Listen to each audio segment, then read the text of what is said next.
Today, we are going to be reacting to What is the British Empire Reunited Today? It's a real life lore video. You should go check out this channel. Yeah, let's see. I'll turn the sound Empire was the largest empire to have ever existed in all of human history. At the territorial height of the empire in 1921, after victory in the First World War, the empire spanned 35,500,000 square kilometers. That's like double Russia. I think Russia is like 17 million square kilometers. So it's like double Russia. That's insane. With a population of 413 million. That's it? They have so many.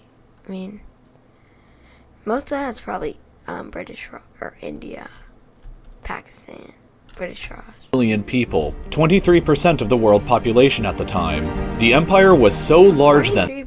Jeez. that it would have taken up 94% of the entire surface area of the Wow. I mean, it's not bigger than Asia. Asia is bigger than the moon, surface area wise. moon. So every time that you look up at night and see the half of the moon that's facing towards you, that is a nightly reminder that the British Empire used to be nearly twice as large as that. It was the empire on which the sun never set, because somewhere in the empire the sun was always shining. But indeed, Fun fact, it still never sets. They still own a lot of islands, in which they're in the Pacific, so. it had to set at some point. The last British colony in Africa gained independence in 1980, and the That is Zimbabwe.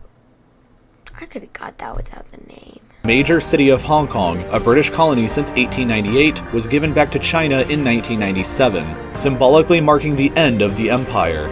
But what if this entire empire was suddenly recreated today? What exactly Hey, we're at the 13 colonies. Give them back. would it look like? Well, for starters, Queen Elizabeth II is already in real life queen of these 16 different Okay, let's try to name them. Canada, UK, Bahamas, Jamaica, Belize, Australia, New Zealand, Papua New Guinea, and these islands. countries right now, and she has been at some point queen of these other 17. Is that French Guyana? Or Suriname? I'm kind of rusty. Gambia. Is this Liberia? Ghana, Nigeria, Tanzania, Uganda, Rwanda, Burundi, Malawi, South Africa, Pakistan, Sri Lanka. Countries as well. In total, the British Empire reunited today would encompass 64 different countries, and Queen Elizabeth II has already been queen of more than half of those countries at some point during her lifetime. The empire would be 146 times larger than the current United Kingdom That is... wow. and contain 40 times greater a population. Whoa. What's the UK population?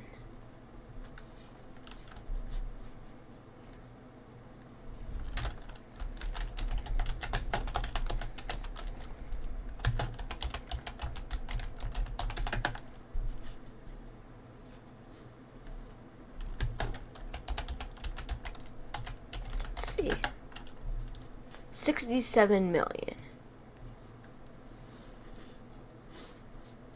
1/4 of the planet's land area would belong to the Empire, and with an enormous population of 2.634 billion Jesus Christ, that's a lot. people, that would mean that Is that?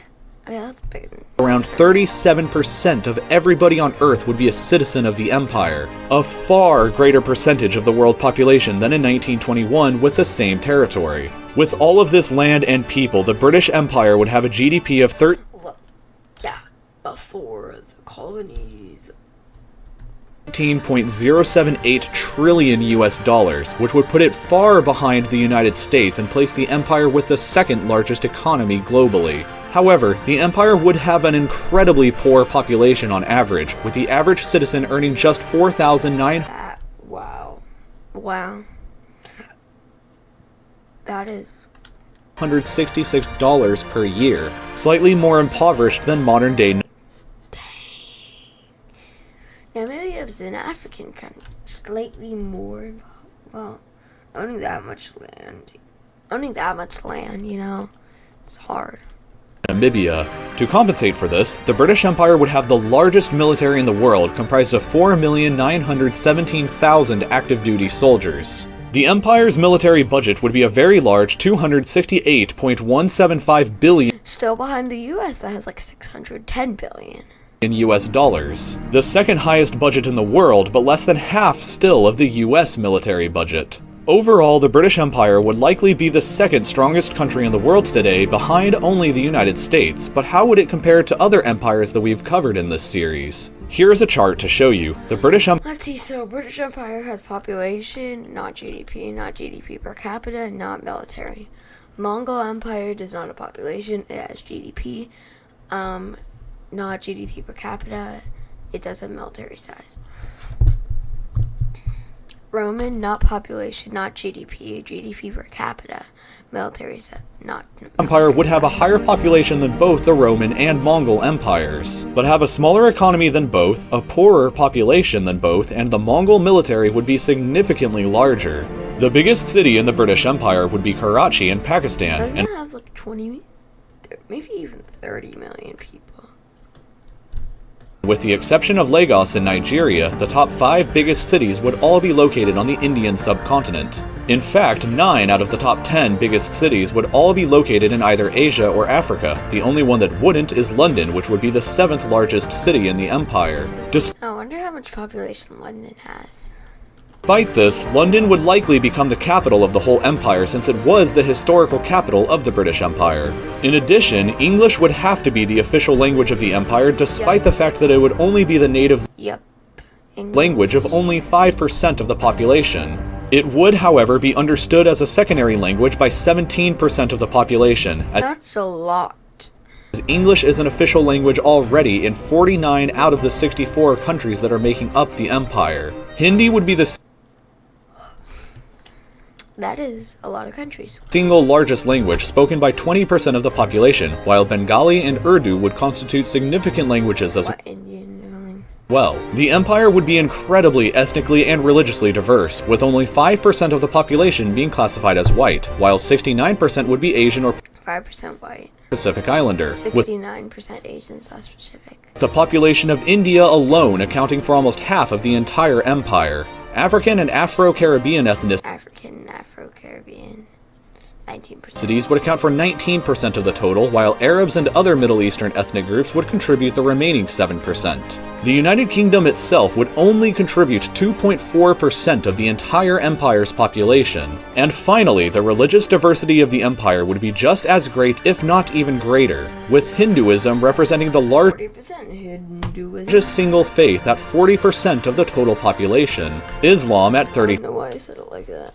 33%, divided between 32% Sunni and 33% Islam, 32% Sunni, and 1%. 1% Shia, Christianity at 19%, split between 12.6% Protestants, 6% Catholics, and 0.4% Orthodox. Meanwhile, Buddhism would represent 3%, Sikhs at 0.8%, Jews at 0.2%, other religions at 2%, and atheists or non-believers would account for the final 2% of the population. That is interesting. Interestingly, if you also added the original 13 American See?